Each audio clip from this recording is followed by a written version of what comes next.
This presentation is supported by our regional water supplier, Tarrant Regional Water District. TRWD maintains 4 area lakes and pipelines needed to provide surface water to local water treatment plants so they can clean it to meet drinking water standards for our communities. They also work with many cities in Tarrant County, such as Fort Worth, Arlington, and Mansfield, to provide water conservation programs for the community. Conservation is an important water supply strategy to help meet the needs of a growing population. There are currently 2.3 million people in Tarrant County, and this is expected to double over the next 50 years. This is why TRWD supports many programs that help save water through outdoor watering and gardening education. At SaveTarrantWater.com, you can sign up for free weekly watering advice custom to your location. If you are a resident of Tarrant County, you can sign up for a free sprinkler system checkup where a licensed irrigator comes to your home and provides a comprehensive evaluation of your system with recommendations to reduce water waste. There is also an event calendar where you can find important information about future classes and workshops.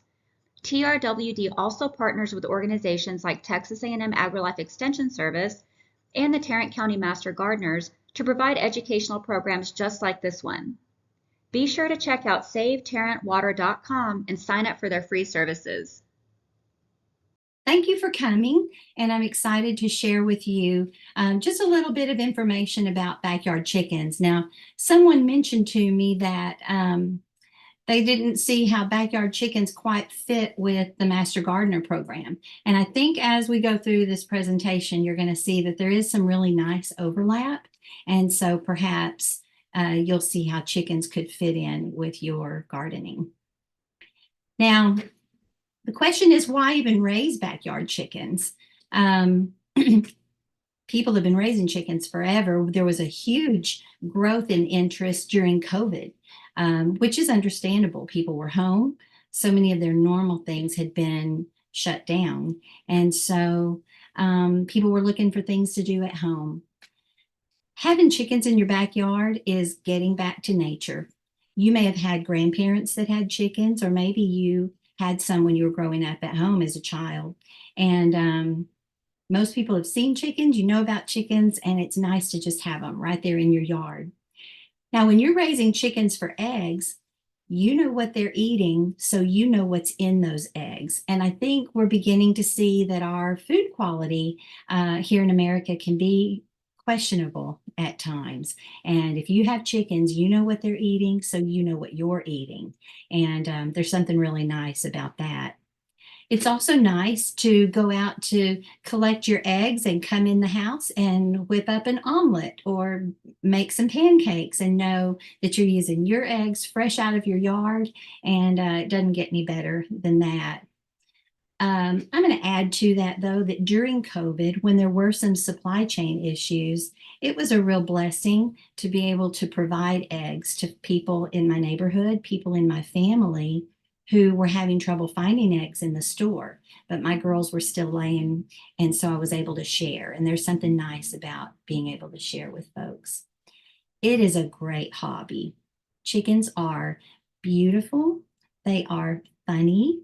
It's so fun to watch them chasing the crickets, the grasshoppers in the yard. And then if one chicken finds a grasshopper, then the other chicken has to chase that chicken. And so that sounds silly, but actually, if you're sitting on the porch with a cup of coffee, watching the chickens, it's actually wonderful entertainment. We're already outside as gardeners, but this is going to give you one more reason to go out there. Some people might think that having chickens for the eggs is going to save you money, and that is false, because at first you've got to have a house and fencing, you've got to get the chickens and their feed, so there is going to be an initial expense. Over time, you don't have to spend very much on these hens, but there is that initial expense. So you're not going to save a bunch of money, but most hobbies don't save us money anyway, do they? The best thing about having backyard chickens, though, is those delicious eggs. They don't taste like the ones from the store. The yolks don't look like the ones from the store, and there's just nothing better. So if you decide you want to have backyard chickens, or at least you're thinking about it, just like with a garden, it starts at the foundation. It starts with real estate, which in this case is your yard. So you're going to look around your yard and see what kind of space you have, and you're going to have two choices to make right away. You either are going to free range your chickens or you're going to put them in a run. And there are pros and cons to both. My neighbor down the way free ranges her chickens. Her yard is fenced. It's got a nice secure fence. And so her chickens are safe in there. So as soon as she got chickens, she didn't have to spend any money. She already had the fence. Because her girls are out running around in the yard and eating crickets and grasshoppers and all the other things, her feed costs are lower because the girls get full eating grass and bugs and all of that. So she doesn't go through a whole lot of chicken feed um, because the girls are feeding themselves out in the yard. It is so sweet to look out and see the chickens just wandering around in the yard. They're so pretty and they look so happy. And that's always fun to see. The other thing is that you have no space concerns.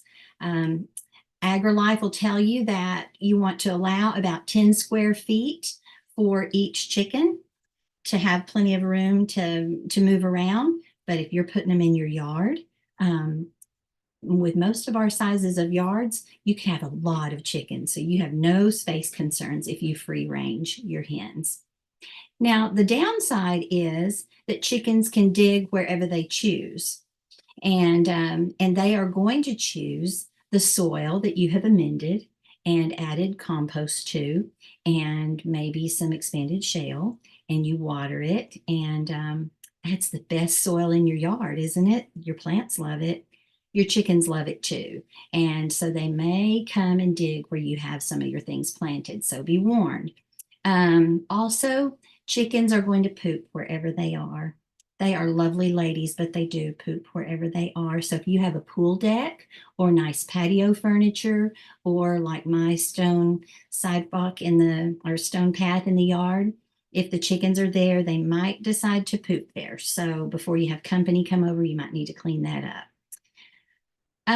If you have your chickens in a run, which this is my little setup in my backyard, that's an older picture, but I was a gardener before I was a chicken farmer. And so I already have vegetable beds and flower beds and landscaping all around my house. And so free range really wasn't an option for me.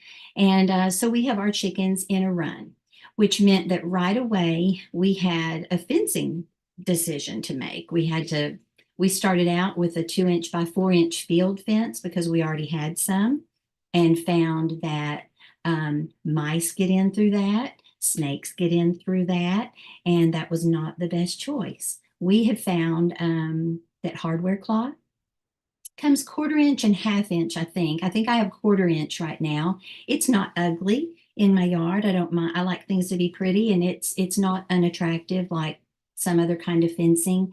And mice can't get in, snakes can't get in, so it really helps with the predators, which we'll talk about a little bit more later.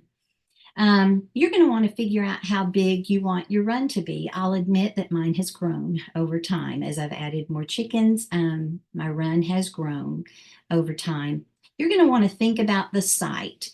Chickens, chickens have a pretty wide tolerance for temperature, but on our hot summer days, they're going to want some shade.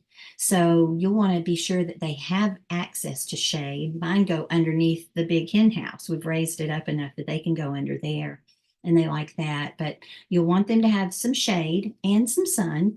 You'll also want to be sure that they're not going to be in a wet spot in your yard, a place that holds water when it rains, because chickens don't they don't thrive in a wet environment, and you want to keep disease and issues at bay. When your chickens are in a run, you always know where they are. They are right there. Now, you don't really have to worry about going to catch your chickens anyway, because they know where they are on the food chain. And so as the sun starts to set, your chickens will go home.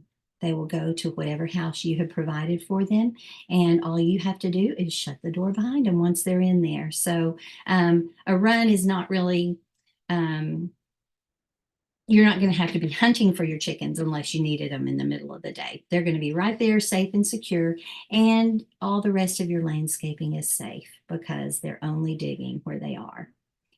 Now, my neighbor down the street that free ranges her chickens just considers that losing one every now and then to a hawk or a coyote, that's just part of it for her. For me, I name mine. I get them when they're little. I name them. I really, really like my girls. And so poultry netting is something that I use, and I just stretch it over the top. It's the same netting that as gardeners we use to keep the birds off of our fruit trees, or off of our tomatoes or whatever. And you can just stretch it across the top. And I do pretty regularly see hawks sitting on the roof of my hen house looking into my run, but they can't get in because I have poultry netting over the top. So those are your options, free range or in a run. But whichever you choose, just remember that almost everything eats chicken. Almost everything eats chicken. So your area needs to be secure. And you're thinking about keeping your chickens in, but you're really thinking about keeping your predators out. So you're going to want to think like a predator. Predators can climb, they can fly, they can dig. They're going to come at your chickens from above, they're going to come at your chickens from below. So as you're considering what the landscape is going to look like for your chickens, just remember you want them to be secure. Well, you're going to need a house. Chickens do need to have a house. Now you can create your own. You can buy plans. There are a lot of free plans that are on the internet, so you can just build your own. This is a wonderful time of year, actually, to be thinking about where you're going to put it. Go ahead and build your hen house. So in the spring, when the spring chickens are coming in, see, spring chicken really is a thing. When the spring chicks are becoming available, you'll be ready. So you can create your own. You can buy some plans and build. You can go to Tractor Supply, to Atwoods, to a feed store, and at different times of year, they are going to have kits that usually have everything you need in them. I think the middle picture and the one on the right are both actually kits that you can get. And I've heard good things about them. I've never done that. Our hen house is the one on the left, and it's a playhouse plan that my husband found for free online, and we added nesting boxes to the back. Just remember, like with gardening, see, there's still that overlap. Like with gardening, start small. Your initial investment will be smaller that way. You're going to get a chance to find out if this really works for you or not. Your mistakes are going to be smaller, but you're still going to get a chance to really learn as you go. Consider your space and your budget, which we do with any new venture. And remember that you can always add on later. And you probably will, because backyard chickens are pretty great. Now, here are a few more examples of different hen houses that are available. Now, the one on the top in the middle is sometimes called a chicken tractor. And I don't have one of these, but I think one day I may, because if you notice, that looks like it's not very heavy. So you are going to have to think, if you live in an area with coyotes or foxes or whatever, you need to have a way to make sure that's anchored down. But you can move that around your yard so that your chickens are not digging up the grass in one particular area. You can leave them in a place for a while and then move them to another. So that can be pretty handy. My chicken houses are both heavy, and so they stay where they are, and the girls have pretty much torn up the grass in that area, so we have to supplement, and I'll talk about that later. But these all of these are all different ways that you can have a house for your chickens in your yard. Whether yours is elaborate or whether it's simple, really the purpose of a hen house is to give your hens protection from the elements. Now, they will stand out there in the rain, but you want to give them a place that they can go if they want to. They need a secure place to sleep, and they need a clean, safe place to lay their eggs. If they don't have that, they'll just lay them wherever they see fit. And if we're raising chickens for the eggs, we want to know where the eggs are. That also helps keep predators at bay when you're able to collect those eggs regularly. Now, I mentioned nesting boxes regarding when we were talking about a house. Just know that every hen does not need her own nesting box. And this is part of the fun. You get to see your chicken's personality. You can have one nesting box for every 4 to 5 hens. And whichever hen gets up in the morning first and lays her first egg, the other ladies are generally going to follow. And so when you go to collect your eggs, you're generally going to find that most all of them are in one place. I don't know why chickens do that, but you talk to any other chicken farmer and they're going to tell you, yeah, the ladies tend to lay in the same place. They may be in the nesting box to either side, but that's always fun. And I don't know how they pick, but it makes it easy to collect their eggs. Now, your hens do not sleep in their nesting box. They get in that box, they lay their eggs, and then they get out. And so at night, they don't sleep in that nest. They're going to need a roost.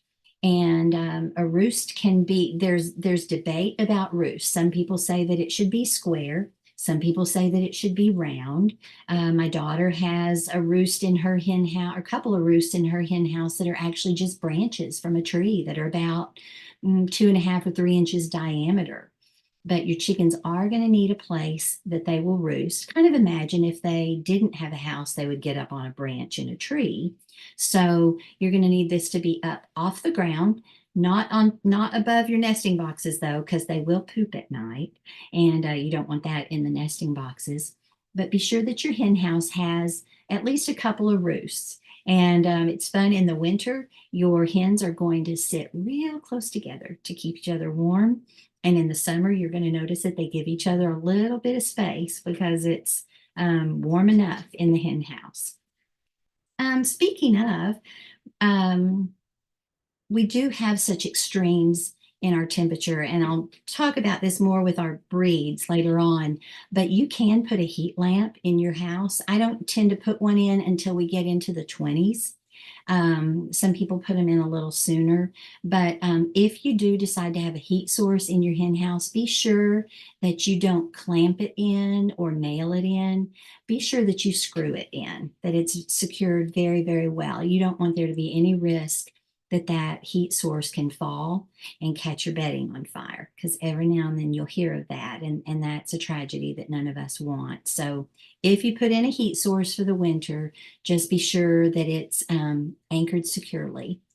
Now, in the summer, when it gets hot, your ladies aren't generally going to be in the house except when they lay, but you can get a solar fan. Those are available online. I got one for less than $10. The solar panel is on the roof of the house, and the little fan is in the window. And so as soon as the sun comes up, that little fan starts moving the air around in the hen house. And I think the ladies really appreciate that when they're sitting on their nest to lay an egg. So remember, we're trying to be good to these girls. They're working hard, laying eggs for us. And so we want to be as good to them as we can. Okay, now when you bring your babies home, though, they're not going to go straight into the hen house, just like your new baby. When your new baby human is born, you don't just stick it in its own nursery. So you are going to need something that is called a brooder box. You can buy brooder boxes, but really you can make your own. These pictures show some good variety here. You can get a tub from the store, cut a hole in the top, and then secure some screen over the top so that you get some air movement in there. The picture in the middle is a bigger tub, which, depending on how many chicks you have, that might be a good idea. The picture on the right is just a crate that you might have for your dog. But you can tell they've either put cardboard or wood inside to help keep the shavings in. And you're just wanting to have a secure spot for these little chicks. You're going to want to have a heat lamp at one end, and any of your feed store, Tractor Supply will have heat lamps there for you. Put it at one end, not right in the middle, because then your chicks are going to be able to adjust their own body temperature. If they're feeling cold, they'll get closer to where the lamp is shining. If they're getting warm, they'll move away. And that, the older they get, the less important that heat lamp is. So you'll be able to tell when you see more of them in the area that's not near the heat lamp, they've probably gotten old enough that they can handle their own body temperature and regulate that just fine. You're going to need some bedding for them. You can get a big bale of shavings. It'll be in a nice bag, so it's easy for you to manage. You are going to need fresh water. Those little chicken drinkers are easy to handle. But these little chicks are going to stand in their water. They're going to poop in their water. They're going to kick the shavings into their water. So it's kind of like having a toddler. You're going to be changing their water a good bit. And then they're going to need feed. And they'll eat chick starter. Fight the urge to give them anything that you would eat at your table, any leftovers. When they're little, let's keep them on chick starter. And you can get that at your feed store. They'll usually offer some to you if you're there getting chicks. Most of all, be sure that your brooder box is secure, because your favorite dog or your pet cat is your pet, but down inside, they're a predator. And while you know that you've brought home little chicks that you're going to raise into hens that will lay eggs for you, your pet might think that you've brought home a toy. So be sure that your brooder box is secure for these little chicks to give them a good start. Now, depending on the time of year that you get your chicks, they're going to stay in that brooder for 3 to 6 weeks. They start out so tiny, but they grow pretty quickly. And as soon as you can, you're going to want to get them outside. But they'll need to stay in that brooder for 3 to 6 weeks, just so that you know that they're moderating their temperature okay, that they're growing healthfully. You can keep a really good eye. But you will be cleaning the brooder a lot, because they're babies and they're messy. So now you have your real estate, you have your hen house, and you have your brooder. You are ready. It is time to get your chicks. But I'm going to warn you, there is not much that's cuter than these little chicks. And when you walk into a feed store, you'll hear them in the spring, you'll hear them. And when you get over there, you're going to need all the chicks. They are so, so precious. So don't say I didn't warn you. Now, there are so many breeds of chickens. I don't even know how many. And so you've really got to do your research. You might want fancy chickens. I've got some pictures here. My cousin raised some of those that are the Polish crested that have all the feathers on the top. She even had some that looked like they had a little tuxedo on, the way their feather pattern was. This one down in the bottom left-hand corner is called a frizzle, and they look like some of our hair looks on those humid days here in Texas. But that's really how that chicken, it's a healthy chicken. It's a good-looking frizzle chicken. The one on the top left is called a silky. And you can see their feathers they really feel more like you're petting a cat or a rabbit. Those feathers are so soft and so silky, and those feathers even grow down onto their feet. So they're a really fun chicken. They're a pretty little chicken.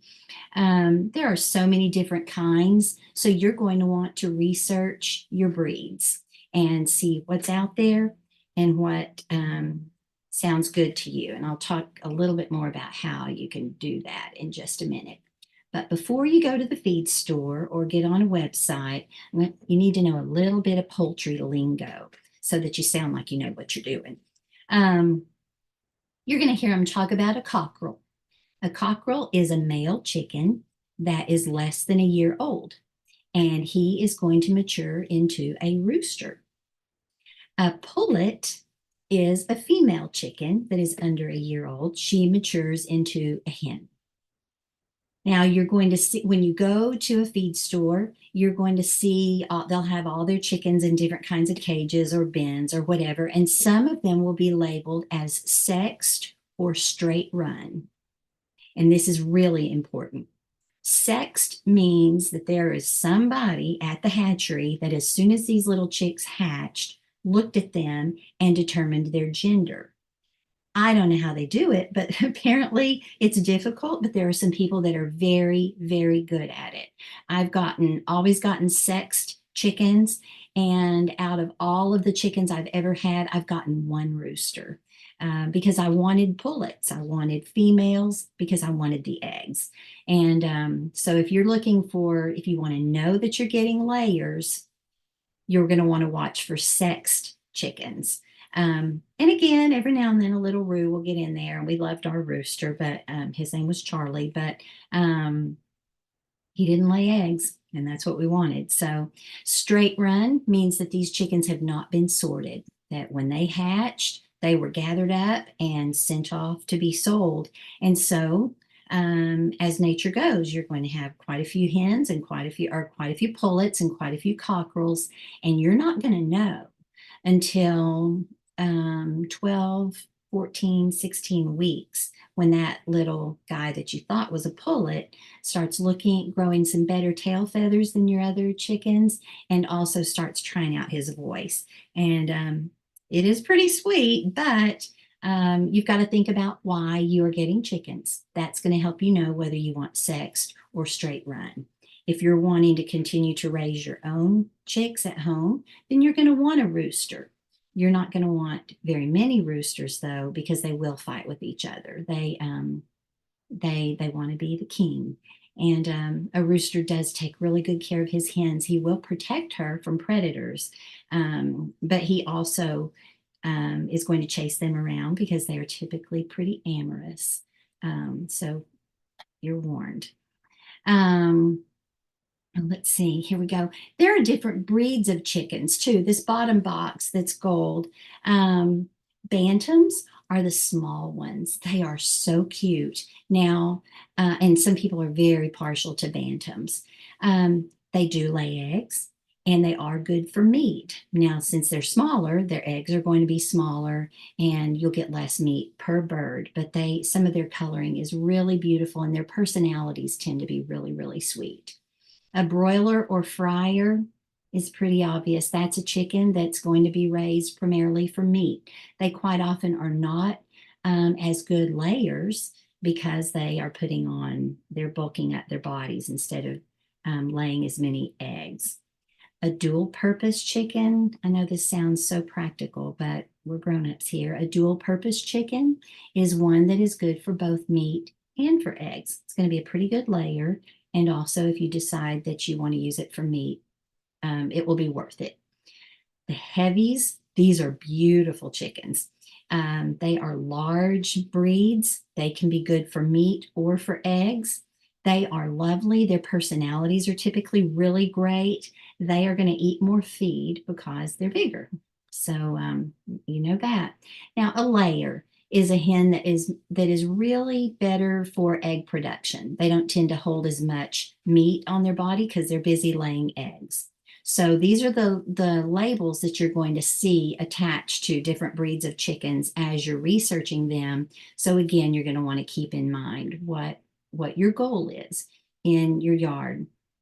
I feel like as a chicken farmer, I ought to be able to process a chicken, but I have never been able to bring myself to do that. So I have not ever gotten any fried chicken from any of my chickens, but I've had a lot of omelets and I do a lot of baking. So that's something for you to think about. What do you want to do with your chickens? Now, here's some anatomy trivia, just so that you'll know. Got a couple of pictures of these good looking chickens here. Now, this red part on the top of their head is called the comb. And this is going to vary depending on your breed. Some breeds have beautiful red combs, and some have virtually no comb at all. There are some that have what's called a pea comb that's very small, or a strawberry comb. I'm not even sure how many types there are, but think about, since you're going to have this flock, what does a chicken look like to you? Do you care if it has a comb or if it doesn't? Because that might help you decide when it gets time to determine exactly what breed of chickens you want to have. This part underneath their beak and under their eyes is called a wattle. wattle with T's and not D's. And a lot of different birds have that. And it's pretty much always called their wattle. Now, these make them look handsome or pretty. But what is cool is that these are not just for show. These are great indicators of your chicken's health. Now, these guys look really good. Their comb and their wattles are both really nice and red. But if you have a chicken whose comb or wattle begins to fade, if the color is not as bright as it used to be, or if it's a little mottled, then you're going to know that something's going on with your chicken. You're going to want to check their diet. You might take a picture and run down to the feed store and ask them what they think. But kind of like when our children were young and we'd reach up and touch their forehead and see if they felt warm to kind of get an indication. This is a way that you can look at your chickens and see what's going on with them. So I think it's nice that they have that little indicator so that we can know, because we want these chickens to be healthy. Again, we're trying to be the exact opposite of Tyson. We're trying to be the exact opposite of the big poultry industry. We want to be kind to these chickens. We want to take good care of them because they're bringing us joy and they're providing food for us. All right, well, now it's time to get those chicks. We got to figure out, where do we want to get them? Did you know that you can order chickens in the mail? You can. Murray McMurray Hatchery is one that you're going to want to write down. Their website is beautiful. They have every kind of breed of chicken, I think, that's imaginable on their website. They are a great source of any of the specialty chickens. If you want those frizzles or the cresteds, or maybe there's just a certain kind, maybe your grandma had a Wyandotte, and so you'd like to get one. So you can look there. Their websites are like the comparable to a Burpee seed catalog or to one of the other plant catalogs that we can get. You know how you can go through and just see those beautiful plants and learn a lot by reading the catalog? Murray McMurray Hatchery's website is a great place to learn about chickens. And right before a chick hatches from its egg, that last little bit of yolk that's in there is absorbed into their little abdomen and sealed shut. And nature is amazing, isn't it? And so those chicks don't need to eat right away. So they can hatch, they can put them in a box and send them to you. And I have been at the post office when some chicks came in and you could hear them in their little box. They'll bring them right straight to your house. We have farm and ranch stores around. We have Atwoods, we have Tractor Supply, and they start getting chicks in the spring. They can have a pretty good selection also, so you can actually go and see these chicks. Their staff may or may not know very much about chickens. They'll be helpful, but they may have limited knowledge. Some of them really know a lot, and others don't. You can hand select your chicks. You can watch them running around in that trough or that bin that they have them in, and you can see which one seems to have some personality that you like. That's kind of fun. You don't get that with mail order. The thing to watch, though, as you're looking at the label on the bin to see what breeds, what varieties of chickens they have, watch out and see if they are straight run.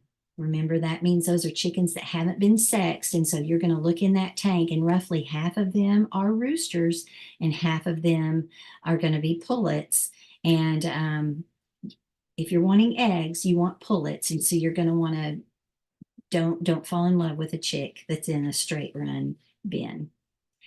Hands down, my absolute favorite way to get chicks is from a local feed store. And we are so fortunate to have Russell feed stores all throughout Tarrant County. I don't even know how many there are.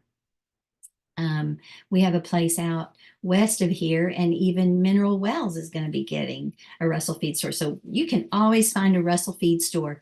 They are going to have breeds that are specifically selected for our area. They're going to take into account how cold it can get in some of our winters and how really, really hot it can get in our summers. And they're not going to sell you a breed that won't be successful here. Now, as gardeners, we know we see this at some of the big box stores that they'll have plants for sale that we know aren't going to like our soil or they're not going to like our temperature. Um, and that's so disappointing because you can see a plant that you love, but it doesn't thrive and it's not your fault. So Russell Feed is going to have chicks that are going to thrive here and you're going to have success with them. They can sometimes special order some of those fancy ones if you want them. If they're going to thrive here, they're going to be honest with you. And I really appreciate that. Their staff is usually pretty knowledgeable about chickens. They always have somebody in the store that knows chickens and can help you. That's important because later, if maybe you notice that one of your chicken's combs or wattle is not as red, you can take a picture and you can run down to Russell Feed, and there's going to be somebody that can give you some advice. They're going to make some suggestions or whatever. You don't get that kind of support through mail order and not always even at farm or ranch stores. And again, here you get to hand select your chicks. You can watch them run around and pick out which ones you want to bring home. So those are the main ways to get chicks. And I really, hands down, love Russell Feed. They are wonderful. Warning again. Sorry, I keep warning you, but chickens they are so great. But you need to know, chicken math is a real thing. So before you go to Russell Feed or to Atwood's, wherever you go, decide how many you're getting before you even look at them, because you're going to go in saying, I'm going to get 4 chicks, and you're going to walk out and look in that box in your car and you're going to have 10 because they were sweet and they were cute and you couldn't decide and you ended up with twice as many as you wanted to get.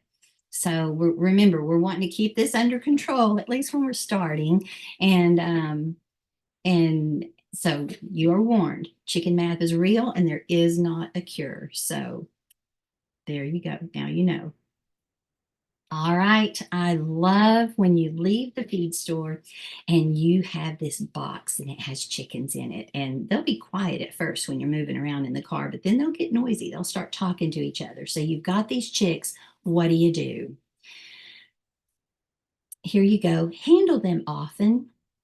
And you're going to want to be gentle with them. If I have the grandkids over, we're always really careful with them because you can't, they're babies and you can hurt them, but we're adults here. So handle them gently and handle them often because it makes them friendly.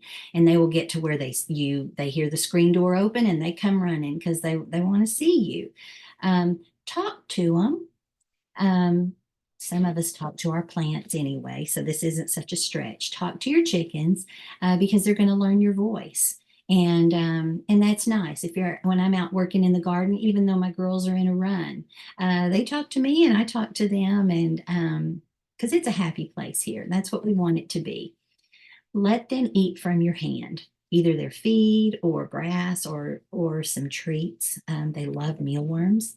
Let them eat from your hand, and they're gonna see you and associate you with good things, and that's what we want. Now, one thing, I put this one in red so that you can watch. This is really my only warning for you once you've brought them home. Watch for the first couple of weeks for something called pasting up. And these little chicks have the cutest little fluffy bottoms. But every now and then, when one of them poops, the poop will not fall away from their body. It'll get stuck in those soft little feathers on their bottom. So then the next time they poop, more poop is stuck and they can end up with their little bottom getting pasted up. Now, it can just look ugly and, messy on the back, but it can actually end up closing their vent so that they're not able to eliminate. And that's not good. That can be fatal for them pretty quickly because they are so small. So while you have these babies and you're playing with them, you're going to just watch. It'll be obvious. You can't miss it. If you see that it looks like anybody is having a tendency to paste up, all you need to do is get a warm, damp rag and just pick up that little chick and clean its little bottom off, buff it with a dry, dry rag so it doesn't get cold, and then just keep an eye. I've not had that happen very often, but I had one little chick that was really prone to that, and I had to watch that one for about 3 weeks. It was pretty regular. Um, so I got a little tired of having to wipe its little bottom all the time. But what ended up happening was that ended up being that chick was so attached to me. I think it was grateful for the help. And since we were kind of intimate with each other there for a few weeks, that chicken ended up being one that just would follow me around and want to sit beside me if it was out. And so it's worth it. So watch out for that. Um, Easy fix, but if you don't fix it, it can be a problem. Keep their house clean and their food and water fresh. And just like any other pet, they're going to learn to trust you. And again, that's what we want. We're not Tyson. We're our own. I'm sorry, I don't want to sound like I'm hating on Tyson, but we're trying to be the opposite of big chicken. We're being at home backyard chickens. All right. Now, the routine maintenance on chickens is actually really, really minimal. They need water, and you're going to want to keep that clean, but you're out watering your garden anyway, so that's okay. There are several different kinds of drinkers. I've got here the metal one. I like how that one looks, but mine tend to rust out after a couple years. The plastic ones will last forever. I'm not always a big fan of plastic, but since I'm changing the water a lot, I feel like probably it's okay. And it's the best option for me. So I'm not having to replace drinkers all the time. In the middle is what my daughter uses. She has a 5 gallon bucket with a lid. And she ordered these cups that have a little lever inside. You can see that yellow that's there. And you just screw those into your 5 gallon bucket. And when the chicken taps that yellow lever, water spills into the cup. And this is really clean. Her water stays very, very clean because with these other two drinkers, sometimes they'll kick their bedding or whatever into it. So you have several choices, but the main thing is, like any other pet, you want to keep their water clean and always available.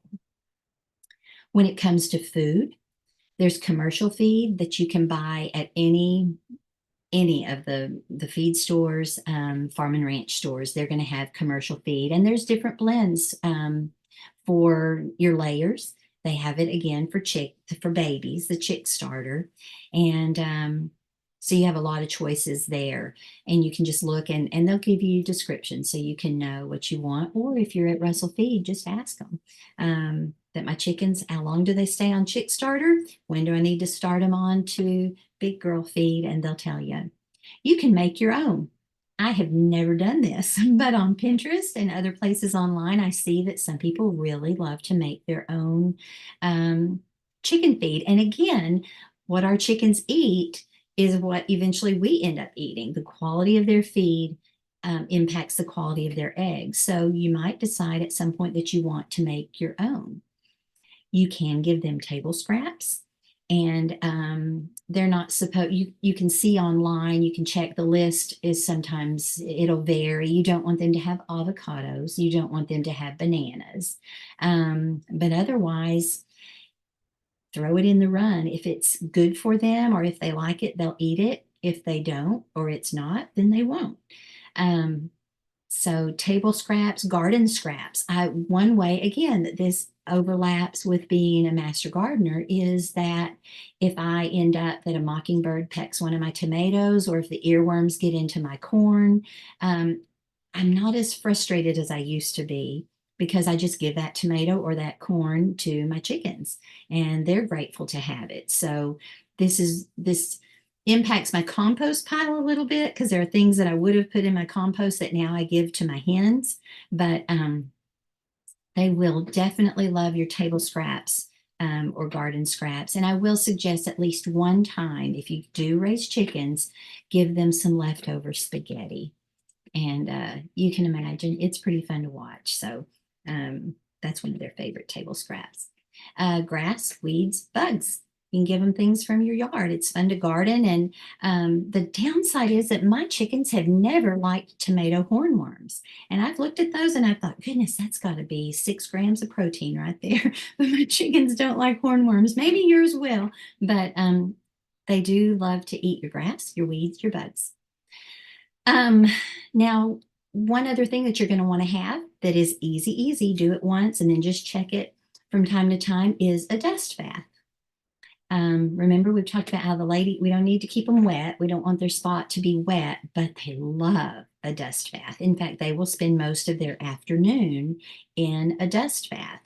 It can be a wash tub, an old tire. It can just be a low spot in your run. It doesn't even have to have specific boundaries, but put some sand, some wood ash.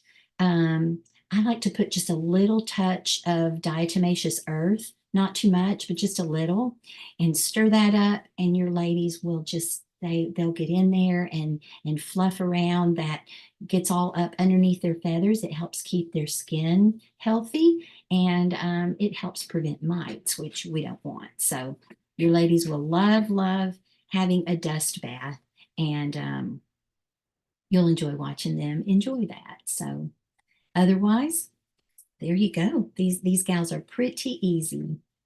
Now, the one thing they don't do is they don't clean their own house. That's a shame. That would make them practically the perfect pet. They don't clean their own house, so you get to do that. But again, it is not burdensome. With their nesting boxes, you're going to want to change their hay regularly, not daily. Remember, they don't sleep in there. And so typically there's not going to be any poop in there. Occasionally an egg will break in there. And so you want to clean that out. And I just like to keep it fresh. So you'll change it periodically, but not daily. And occasionally you're going to want to pull all the hay out of those nesting boxes and disinfect them. You want to make sure you don't see any mites in there. They're easy to spot. Get the hay out, and you're either going to see those little mites moving or you won't. I've never had trouble with mites, and I'll give you a couple reasons why I think not in just a minute. Um, don't use straw.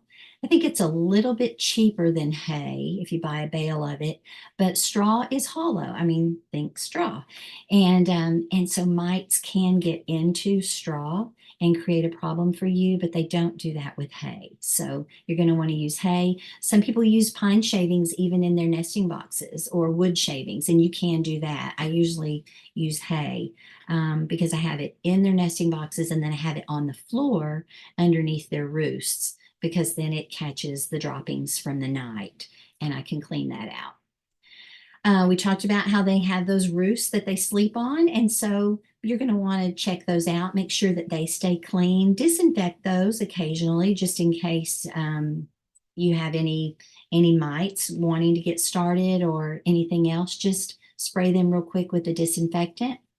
Your floor. This is going to depend on what kind of floor you have.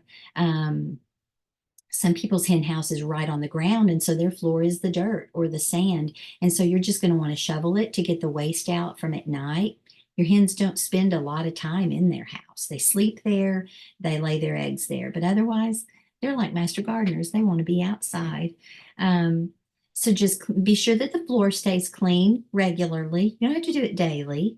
You're going to want to disinfect it periodically, and spray it down with a cleaner. Go there in just a minute. And then any of their bedding and their waste that you collect can go straight into your compost pile. And if you don't have a compost pile, then put it in a spot and let it sit and break down just a little bit. It's not going to be stinky. It's not going to be ugly. And then you can till that right into one of your beds. It's very good. It's good fertilizer, and it'll help keep these clay soils. It'll help keep them from getting too compacted. Now, I mentioned disinfecting, and there are a number of different commercial disinfectants that are on the market. And but I have my grandchildren, children from church. I have people coming through my hen houses a lot. Plus, I'm eating these eggs. And so what I have discovered is that cheap vodka is a wonderful cleaner. You're going to, this is the hardest part about it, is that you're going to go into a liquor store and you're going to say, I need your biggest, cheapest plastic bottle of vodka. And then they're going to look at you and size you up. And I quit even telling them I'm using it for cleaning. I just tell them I need your biggest, cheapest plastic bottle of vodka. It dries quickly because remember we're not wanting to introduce moisture into the hen house, so it dries quickly. It does not smell. It is non-toxic because the girls aren't drinking it. Remember, we're spraying it, putting it in a spray bottle and spraying it, so it's not going to hurt them. In fact, I clean their drinkers out with vodka, shoot it with vodka, and use a brush to clean out their drinkers, rinse it real thoroughly, and it's an antiseptic. It's pretty high alcohol content. So you can look at the different commercial products out there. There are some of them that are said to be organic, but cheap vodka has worked really well. I've never had trouble with mites. I've never had trouble with disease, really. So that's the way to go. Um, Avoid any of the aromatherapy. Sometimes you'll see they'll sell chicken aromatherapy herbs and things that you can put in the nesting boxes to try to help your chickens lay better. They say it smells good and it relaxes them. Chickens are like most birds, they can't smell. And so any aromatherapy in your hen house is going to be for your benefit and not for theirs. So don't go there. The one exception that I will make is that there are some commercial organic products that are on the market to help keep mice. Because sometimes if you've got food and water, I keep mine in my hen house. Some people have it out in the run, but mine is in the hen house. And so you will sometimes have mice that want to try to come and sample the food and the water and be in that comfy house. Organic mouse repellents are primarily peppermint. And we're master gardeners. We can grow our own peppermint, put it in a pot so it doesn't take over your yard, grow your own peppermint, snip it off every now and then, let it dry, crumble it up, and you can put that in your nesting boxes. You can put it in the corners of your hen house, and you will not have a mouse problem. And the smell won't be overpowering, but it is kind of nice. And so that's just another little hint that I've learned along the way because we want to keep their house as clean as we can, but none of this is going to take you very long. And notice most of it's done periodically, occasionally, not every day. What we're doing every day is getting eggs. Speaking of eggs, when do we eat? That's what we're thinking of with if we're raising chickens for eggs, when do we eat? Most breeds are going to start laying when they're 5 to 6 months old. I've had some that started a little earlier, but go ahead and count on that. So you're going to bring these chicks home and you're going to have to flip some calendar pages knowing that you're going to be investing some time and some feed and some labor into these chicks before you get any payback. But once you do, depending on the breed, you can expect 3 to 6 eggs per week from each hen. And that's pretty good. One thing to think about too is that different breeds lay different colored eggs. And it is pretty fun. You can see just from that background that those are all brown, but they're different shades of brown. And but there are chickens that lay green eggs and a dark chocolate brown egg. There are some called Easter eggers that will lay pink or purple eggs. I love having the chickens that lay green eggs. Americana is a wonderful breed for our area, and they will lay either green or blue eggs, which are really fun. The grandkids love those. They taste the same, regardless of the color of the shell. They're going to all taste the same. But if you want your egg basket to be colorful, consider that when you're choosing your breed as well. When we get these long nights and shorter days, sometimes your chicken's production will slow down. But if you put a light, doesn't have to be a heat lamp, it can just be a light. I have one in my hen house that's on a timer, and it stays on just a few hours past bedtime or a few hours past dusk.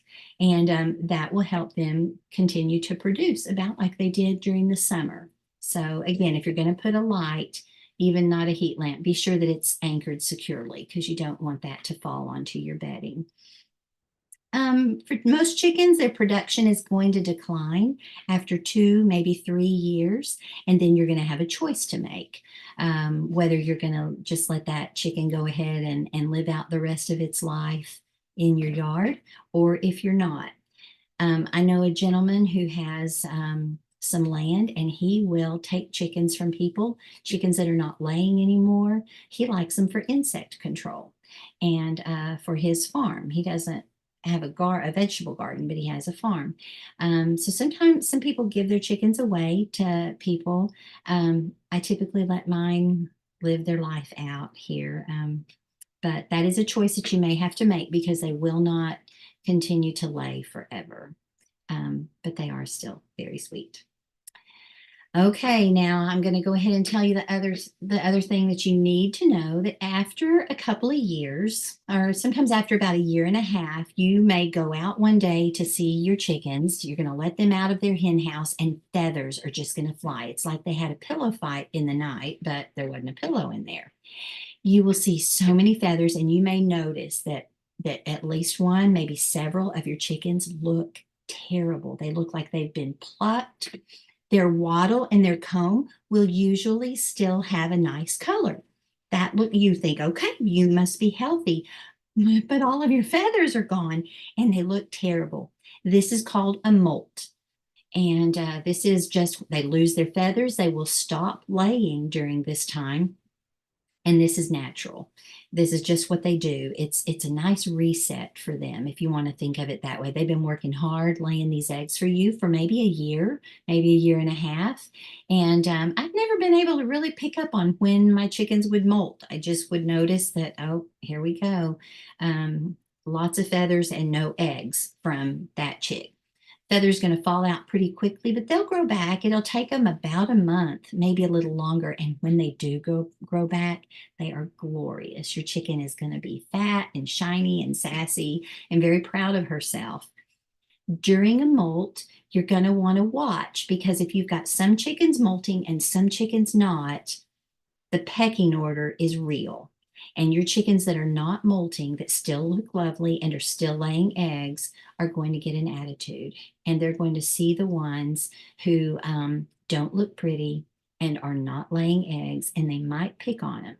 And they might bully them. They might try to keep them away from the food or the water. And so once you have chickens that are molting, just keep an eye on your flock. The personality of these chickens, they all have personalities that are going to show up. And I've had a few bullies in the past, and I would generally isolate the bully, fence off a little part of my run. And if you can't be nice, you're going to be in the penitentiary, is what my husband called it. We're going to isolate you and give these others a chance to go ahead and recover. Nutrition is super important during a molt, and so you're going to want to be sure that they're eating well. Okay, once upon a time, you're going to always remember your very first chicken. I remember my first chicken. It's pretty exciting just to start on this lovely, lovely journey. It is a for better or worse situation. You're going to have mostly really, really better, but occasionally you're going to. I've lost chickens to snakes. I've lost them to a hawk. I've lost them to coyotes. And some of them have passed away and I didn't know why. I just went out and that chicken was dead. So that's going to happen. In sickness and in health, this is what makes us different than big chicken producers. If you have a chicken that is not well, you're going to have to decide how you want to handle it. I don't know if vets see chickens. I don't know. But if you have a chicken that is not well or is really declining, you're going to have to decide what to do. My little hen house that I have is the nursery when the chickens are little. And it's also my penitentiary if I have a bully. It's also my hospice. And I've had times when I've put a chicken in there and given it some food and water and closed it in so that there's plenty of light and air, but the bullies can't get to it. So you're going to need to think about how you're going to handle the eventual reality that you have one that's either very old or not well. And what do you want to do about that?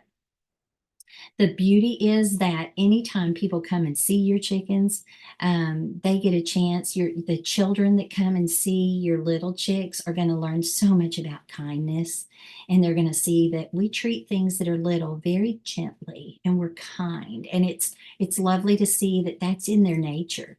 to be gentle and kind. And don't we want more of that? So that is a really sweet thing about having these babies in your yard. Once you have your big girls that are laying, the children that come to my house, my grandchildren know that if you go into the hen house and a hen is on her nest, you go right back out of the hen house because she's doing her job. She's laying an egg, and we're grateful. And we're going to show her respect, and we're going to give her some peace and quiet and leave her alone. And so there's so many beautiful lessons we know as master gardeners. There are lessons that you learn in a garden that you can't learn anywhere else. And there are lessons that you learn from raising your chickens. And mostly the biggest lesson is that you are going to live happily ever after, because this is a wonderful journey, having these chickens right there in your backyard. And if you need proof of it, here are some of my grandchildren, and with some of the hens that we have had over the years, and you will not see a frown in the bunch. Backyard chickens really are a wonderful, wonderful journey.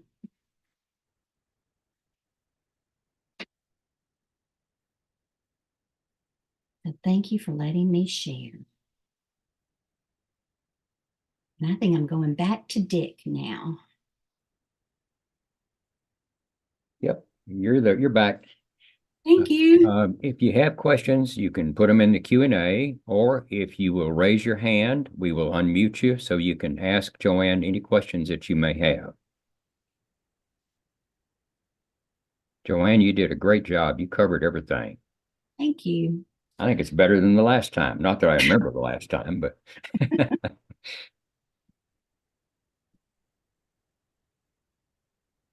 there is an evaluation link in the chat box. So if you wish, you could go ahead and fill that out tonight, and then you wouldn't have to fill it out whenever it's sent to you by an email. As a reminder, you will get a copy of this program. It will be converted to a YouTube link, and it will be sent to you by Nancy Curl within 2 to 3 days. She's out of the state right now, but whenever she comes back, she'll make sure everybody gets a copy of it. You'll also get a evaluation link, whenever she comes back, and then she'll send that when she sends a YouTube link. Okay. Oh, we're getting some questions. How many chickens can you have in your backyard?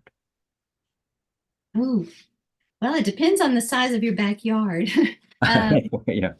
They generally recommend 10 square feet of area for them to be able to move around in. I'm sure that's something that you could fudge a little either way. One thing I didn't mention that I meant to is that if you live in a neighborhood with an HOA, they may have restrictions. Most people do not want roosters because they're loud. I love the sound, but our neighborhood has bigger yards. So some HOAs, some cities don't allow you to have chickens. So before you invest the time on your fencing and your house and all of that, make sure that you don't live in an area where it's restricted. Now, a few years ago, there were some children from our church that came over pretty regularly to see my garden and my chickens. And I'm in the county, but they live in the city of Saginaw. And they were told that chickens aren't allowed in the city of Saginaw. But they came over here and saw that they weren't stinky. I mean, if you have a lot of chickens, it's going to be stinky if you don't maintain them, but that's true for any pet. So these kids were pretty industrious and pretty determined. And so they sat down and did their research, and they went and presented to the Saginaw City Council, and they got that changed. And so now they do have their own sweet little flock of chickens in the city limits with no rooster. And I think there are some restrictions, but yeah, I think you should have as many as you want.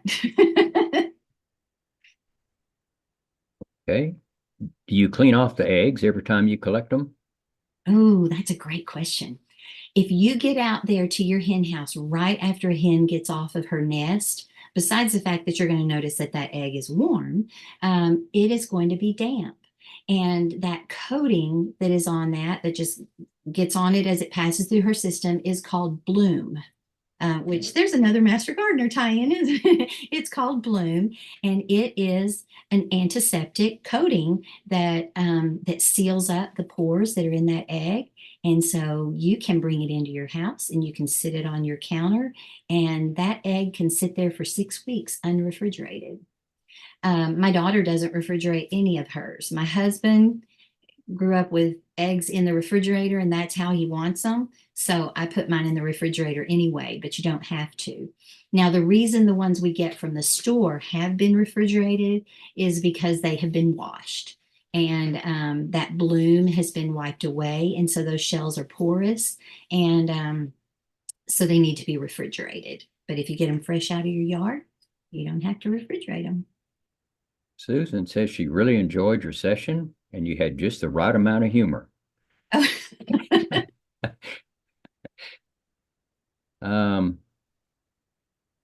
Krista Blanton just wanted to mention that her husband is a vet and sees and treats chickens. Oh, good. Okay, that's good to know. I had wondered that. I've never taken a chicken to the vet. That's good to know, though. I have any questions I've ever had, Russell Feed has been able to take care of me, but that's good to know. Thanks for that.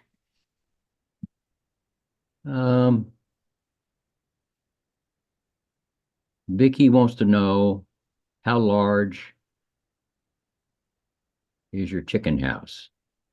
And is how you have the roost and laying boxes in it. Oh, I wish I could walk you outside and show you. Yeah, take a That video is, camera and take a picture. I need to do that. Yeah. I'll have some video next time. It is 8 feet wide and 4 feet deep. And it was just a playhouse plan that my husband found on the internet. And so the way we modified it was that he just built nesting boxes, just a box with a hinged lid that is attached to the back of the hen house. And again, let's see, it is 5 feet wide. And so we've blocked it off into 4 nesting boxes, but I don't need to do that because they just always lay in the same one. Okay. Debbie Rasmussen wants to know, what's the life expectancy of chickens? And are there any local vets that you know who treat chickens? Well, we're going to have to find out who that was that Yeah, said her yeah, yeah. husband was a vet. She said he's located, Krista Blanton Gursky. Her husband's located in Springtown, Texas. Okay, that's not far. Good. And what is his name? Do we have his name? No. Okay, we'll get that. We'll get that so that we know. My chickens have generally, I think my oldest chicken I ever had lived to be 7, but I read that they can live to be 10 or so. I've never had that. The average age of mine is probably around 5, and then they just slowly decline, and I go in and they have passed away. I've never had nothing traumatic. It's always been very peaceful, and but they'll lay for a good, 3 years for sure. And then after that, they slow down. And I figure they've worked hard for me and have laid hundreds of eggs for me. And so if I can let them live out their life here, they can. That's part of why my run has gotten bigger. Okay. Is our Texas hot summer okay for chicken? It actually is. If you get a breed that's adapted, which is why Russell Feed is really, really helpful. Now, these summers do get really miserable, and so you'll find fun things that people do to help keep their chickens comfortable. I'll go out sometimes if I'm going to water the garden. I'll make sure and kind of water their run, not to get it wet, but just to get the soil damp, and it'll evaporate really quick and it cools off their soil. I also keep old Gatorade bottles that we finished I'll fill those about 2/3 full of water and freeze them. And then you can put that, you open up your chicken drinker and drop one of those bottles inside and close it back up, and it cools the water down. And so you'll see the chickens really love having water. You can drop ice cubes in their water as well, and it's fun to watch them kind of play with those a little bit too. The solar fan, I absolutely love that little solar fan. And I know it was less than $15. I want to say it was less than 10 on Amazon. And it just helps keep the air moving. And that's another way that you can help keep them comfortable. Okay. Vicky Horton says you should name your house your chicken house. And she says she has a good view of your small coop and wants to know how many chicks you were able to keep in it until they're big enough to go to the large house. The most I've ever kept in there is 10, and I think it is 4 by 4. It has windows on all sides. I did get some plexiglass cut because you do want ventilation in your hen house. But in the winter, when it's really cold, when this window faces north, and so I did get some plexiglass cut at Lowe's so that I can put that in and block off the really cold air. And that little house, the whole one side, it's hinged so that whole side opens up. And so those babies are all in there. I've got a little board so they can't fall out when I open the door. And I've had 10 in there. I think I could probably have done, when you see how they are at the feed store, when there's so many, I could probably go ahead and do a dozen pretty easily. There's a hole cut in the floor that we board up when the babies are in there. But once they've gotten big enough, we have a ramp that we lift that board off, and there's a hole, and they can go down the ramp and into the run. And I usually put a fence to separate between my big girls that are in the big house and the babies that are in the little one. And I'll put stretch some fence in between so that they can see one another and begin to meet each other, but the big girls can't get to the little girls. It'd be nice if the big girls would just treat the little girls like their children and just welcome them, but they don't. Typically they don't. They want to establish that pecking order, and they want those babies to know that they're at the bottom and the big girls are at the top. And so that's the only tricky part, is sometimes introducing your flock to each other. If you have established chickens, you add new ones. You want to really watch them, give them a chance, kind of like if you get a new dog or a new cat, let them get to know each other before you leave them unsupervised. But then eventually they get along, and it's a good thing. Okay. Krista has her husband's address and number. It's Dr. Kevin Gursky, Gursky. And he's in Springtown, you said. Uh-huh. And it's Gursky Vet Services is the name of his business. That is wonderful. Thank you so much for that. I have wondered if vets saw chickens. Now we know. Yep. And his phone number is on there too, but if you want that. You want that too? Let's do it. 940-351-6025. Perfect. Thank you so much. Yeah. Why do my chickens squawk loudly every day? Was another question. They're probably squawking. We call that the egg song. And that's generally the only time that your hens are going to be noisy, is when they lay an egg. And it does not mean that it hurts. I think they're bragging. But they will all sing. Some of them will sing their egg song for a long time. Now, I have noticed that my older girls that don't lay anymore will sometimes sing the egg song when one of the younger hens lays an egg. I don't know if she's cheering her on or what, but yeah, that's their egg song that they'll sing for a while. But otherwise, they're pretty quiet, I hope. We have a question. It's an anonymous attendee. Wanted to know if you share your PowerPoint. Of course, your PowerPoint is available basically on this presentation. that everyone will get. Absolutely. So I would think that would be enough. I don't know how you feel about that, but I would think that would probably work. Oh, yeah, absolutely. Okay. All right. That's all the questions I see right All now. right. Well, thanks so much for coming in, and I know November is a busy month, so thank y'all for your time.